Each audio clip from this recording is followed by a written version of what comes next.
Have you ever wondered what a digital gavel sounds like? There's no echo of wood, no tense silence of a courtroom. There is only the invisible flow of electrons, a cascade of zeros and ones that decides your fate before you even know you're on trial.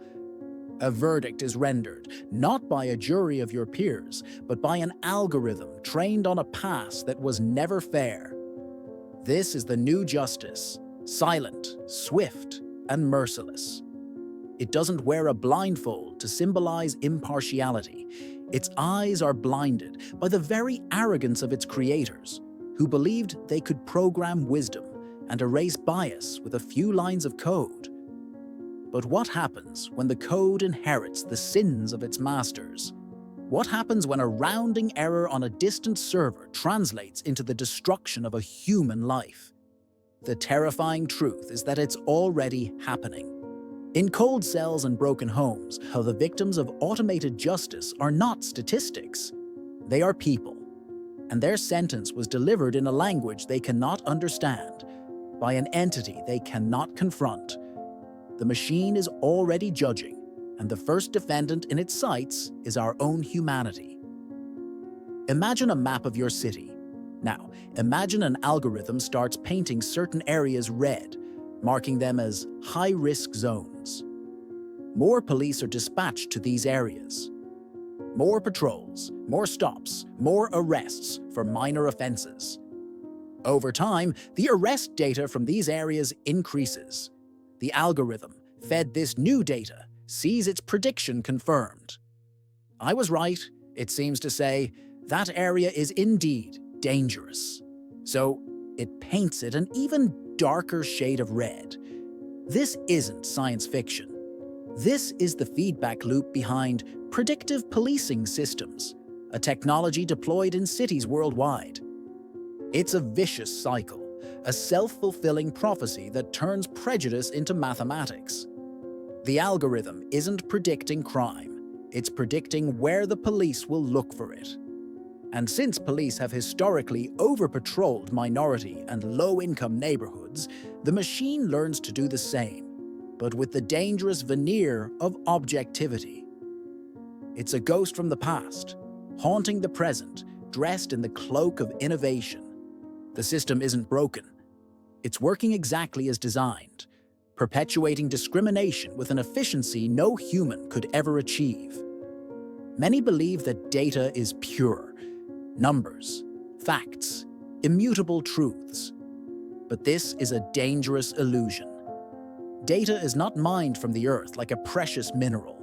It is the record of our actions, our decisions, and most importantly, our biases. Every dataset used to train a criminal justice AI is a distorted mirror of a society that was never equal. It's an archive of decades of biased policing, unequal sentencing, and systemic inequities. This is the algorithm's original sin. It is born from an imperfect world and learns to replicate its flaws with perfection. When we feed a machine historical arrest data, we are not teaching it about criminality. We are teaching it about who society has chosen to criminalize. The AI learns that certain zip codes, certain skin colors, and certain income levels are risk indicators. It doesn't understand the context of poverty, the lack of opportunity, or the history of segregation. It only sees patterns. And based on those patterns, it draws a line between the innocent and the guilty, the trustworthy and the dangerous. The result is bias laundering. Raw, ugly human prejudice is processed, refined, and presented as a statistical probability, an objective truth. Let's open the hood and look at the gears.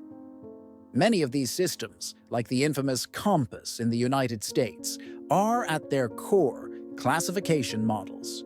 They are not sentient, they are risk calculators on a massive scale. The algorithm is fed hundreds of data points about an individual, age of first arrest, employment history, education level, the neighborhood they live in, whether their parents divorced. Notice what isn't there, the context of a person's life. And what is there? proxies, veiled substitutes for race and class. A zip code isn't just a location, it's a marker for socioeconomic status and often racial segregation. Employment history doesn't just reflect work ethic, it reflects the availability of opportunities. The logistic regression model, or neural network, processes these points, assigning weights to each one. Having a friend who has been arrested might add 5 points to your risk score. Being unemployed might add 10. In the end, the system spits out a number, a single score that purports to predict your likelihood of reoffending. It is an architecture of injustice, built on the fragile foundation that a person's past, filtered through an unequal system, is the only key to their future. Here lies a disturbing truth. To the algorithm, bias is not a bug to be fixed. It's a feature to be exploited. In machine learning, the goal is to find the strongest signals in the data to make an accurate prediction. If historical data consistently shows that one group of people has been arrested more frequently, the model learns that belonging to that group is a powerful predictor of future arrests. The machine doesn't ask why this pattern exists. As researcher Timnit Gebru has tirelessly warned, the datasets we use are filled with social scars. Gebru and her team in the Black in AI group exposed how facial recognition technologies, trained predominantly on white male faces, fail catastrophically when identifying women of color. Now, apply that same logic to the justice system. The AI isn't failing when it discriminates. It's succeeding at its task of replicating the patterns in its training data. The loop feeds itself. Biased predictions lead to targeted policing, which generates biased arrest data, which is used to train the next generation of the algorithm, making it even more accurate in its discrimination. Bias becomes the strongest signal. Injustice becomes the machine's path of least resistance. A judge sentences you to a longer term based on an algorithm's recommendation. You ask why? The answer: the system said so. But what did the system think? How did it reach that conclusion? Welcome to the black box problem. Many of the most advanced AI models, especially those based on deep learning, are incredibly complex. They operate at a level of abstraction that not even their creators can fully explain. There's no simple formula to inspect.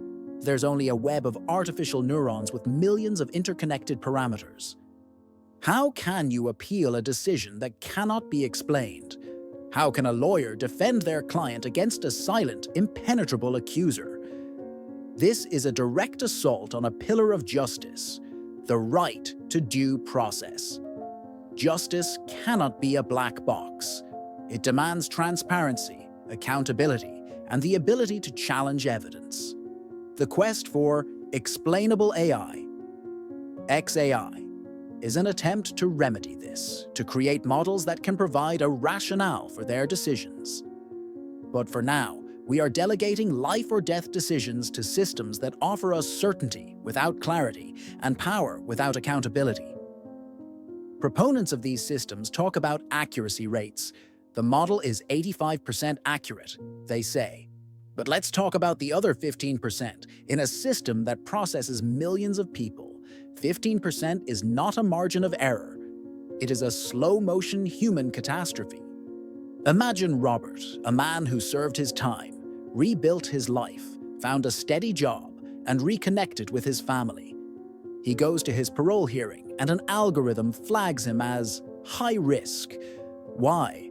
Because he lives in a bad neighborhood, and his first contact with police was at age 19. The system doesn't see the man he is today. It only sees the ghosts of his past data. His parole is denied. He loses his job. Hope turns to despair. The algorithm's prophecy is fulfilled, not because it was prescient, but because it was causal. Every false positive has a name, a family, a story. It's the mother who loses custody of her children because a social welfare software incorrectly flags her. It's the qualified applicant who never gets an interview because an AI filter discards their resume. These are not rounding errors. These are lives being rounded down to zero. The impact of algorithmic justice extends far beyond individual cases of injustice. What is being corroded is the very foundation of trust between citizens and the state. For communities that already feel over-policed and misunderstood, the introduction of a cold, objective AI is not seen as a step towards fairness, but as the automation of oppression. It is the removal of the last layer of human discretion, of empathy, of mercy. How can you trust a system that judges you based on where you were born? How can you believe in a process that outsources morality to a machine? This erosion of trust is dangerous. It breeds cynicism, alienation, and resentment. When people feel the game is rigged, that the rules are written in a code they cannot read, and that the referee is a machine programmed to see them as a risk, they begin to disengage from the social contract. Justice is not just about enforcing laws. It's about the shared belief that the system is, at its core, fair. By introducing opaque, biased algorithms, we are not just condemning the innocent. We are condemning the very idea of a just society. In her seminal book, Weapons of Math Destruction, mathematician Cathy defines these dangerous algorithmic tools by 3 characteristics. They are opaque, they operate at scale, and they cause harm. AI criminal justice systems tick all the boxes. They are the perfect weapons of math destruction. And the most frightening question is, who is in charge? Who is auditing these digital auditors? Often, these algorithms are developed by private companies that guard them as trade secrets. Defense attorneys cannot inspect the source code. Researchers cannot test their biases. The public has no idea how they are being evaluated. We are in a blind race toward automation with no regulatory brakes, no meaningful oversight. We demand rigorous standards for approving new drugs or for the safety of bridges and buildings. Yet we are allowing untested and unregulated algorithms to make decisions about human liberty. Accountability is a shell game.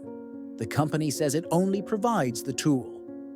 The justice system says the final decision is still human.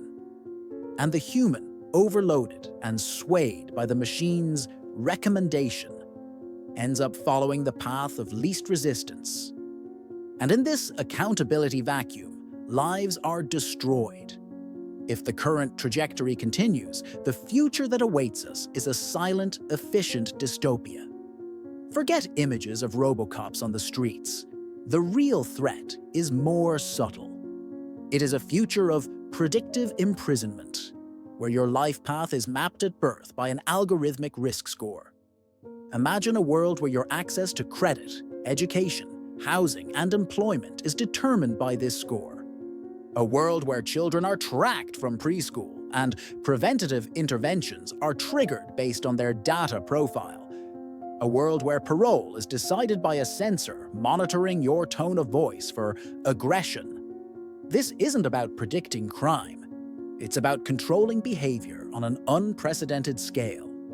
It's the creation of a digital underclass, people permanently marked by their data, trapped in a cycle of suspicion from which there is no escape.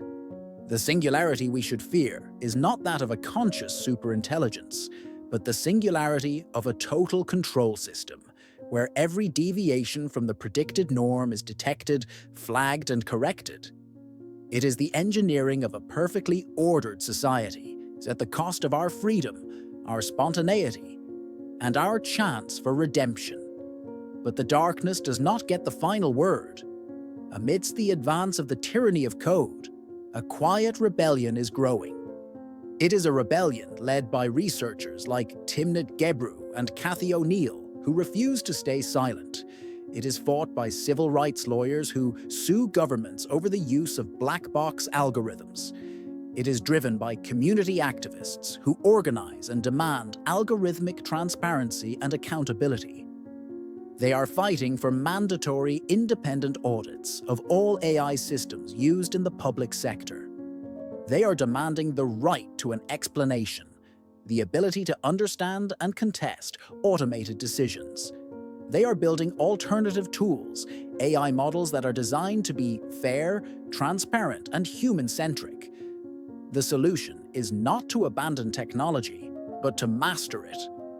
It's to insist on human-in-the-loop systems, where the machine serves as a tool to inform, but never to decide.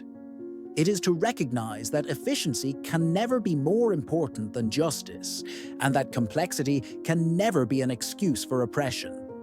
This is not a fight against machines.